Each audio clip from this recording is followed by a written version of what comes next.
날마다 말씀과 동행하는 동행 묵상입니다. 26년 2월 19일 목요일 요한복음 6장 41절에 49절 무엇을 먹고 마실까라는 제목입니다. 성도 여러분, 설 연휴 잘 보내셨는지요? 오늘 본문은 예수님의 오병이어 기적 이후에 계속되고 있는 떡에 대한 말씀입니다. 사람은 육신의 떡과 영혼의 떡 두 가지가 다 필요합니다. 그중 더 중요한 근본적인 떡이라고 한다면 바로 예수님과 몸과 피로 상징되는 생명의 떡, 복음입니다. 구원입니다. 우리 영혼의 구원이 필요한 것이다. 이 말씀입니다. 본문 보시겠습니다. 41절에서 46절까지 나눠봅니다. 유대인들은 예수님을 의심했습니다. 특별히 42절, 이는 요셉의 아들 예수가 아니냐. 그러니까 예수님의 육신적 가족과 부모를 아는 유대인들은 우리가 그들의 가족을 아는데 어찌하여 하늘에서 내려왔다라고 말하는가라며 조롱합니다. 43절, 예수님은 그런 그들의 수군거림을 아시고 그렇게 하지 말라고 하십니다. 그러시면서 44절, 아무도 아버지께서 이끌지 아니하면 내게로 올 수 없고 온 사람은 마지막에 살리라고 하십니다. 45절, 선지자의 글에도 모두 다 배우지만은 아버지께 듣고 배운 사람만 오게 된다, 이렇게 말씀하십니다. 46절, 신앙의 주도권이 신앙생활 한다고 하는 그들에게 있는 것이 아니라 사실은 하나님께 있다는 말씀입니다. 하나님이 보시는 사람, 그 사람이 아버지께 올 수 있다는 것이죠.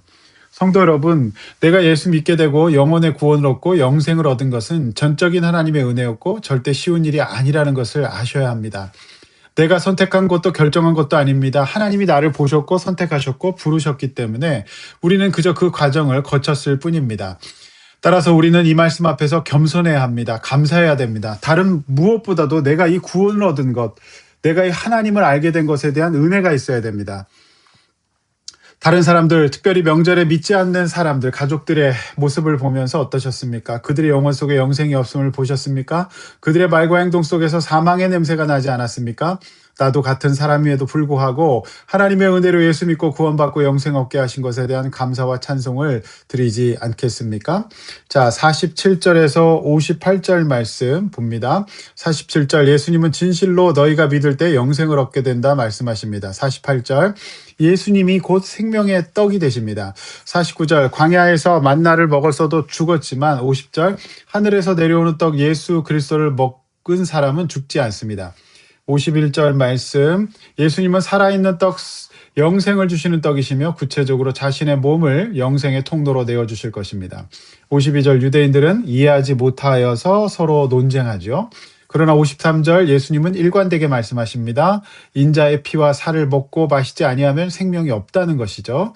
자, 54절, 55절, 예수님의 피와 살을 먹고 마시는 자는 영생하는데 그것이 우리에게 참된 양식이요 참된 음료가 될 것이다, 이렇게 말씀하십니다. 성도 여러분, 세상 사람들은 명절이 되면 실컷 먹고 마시죠. 그러나 실제로 너무 많이 마셔서 죽기도 합니다.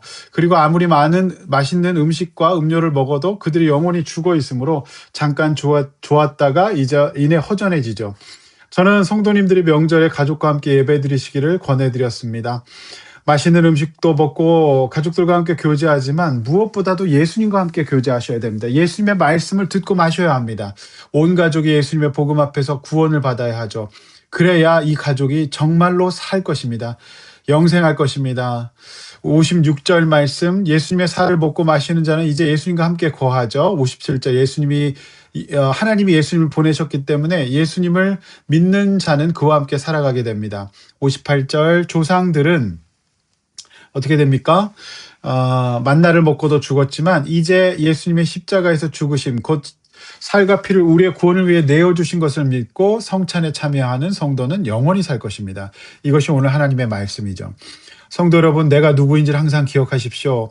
내가 어떤 위대한 구원을 얻은 사람인지를 기억하셔야 됩니다. 예수님께서 나를 위해 자신의 몸과 피를 내어주셔서 구원해 주었다, 대속해 줬다. 그 위대한 대상, 사랑의 대상이 나라는 것을 잊지 마십시오. 그래서 날마다 하나님의 말씀을 묵상하십시오. 그래야 살 수 있습니다. 세상 낙으로만 살 수 없다는 말입니다.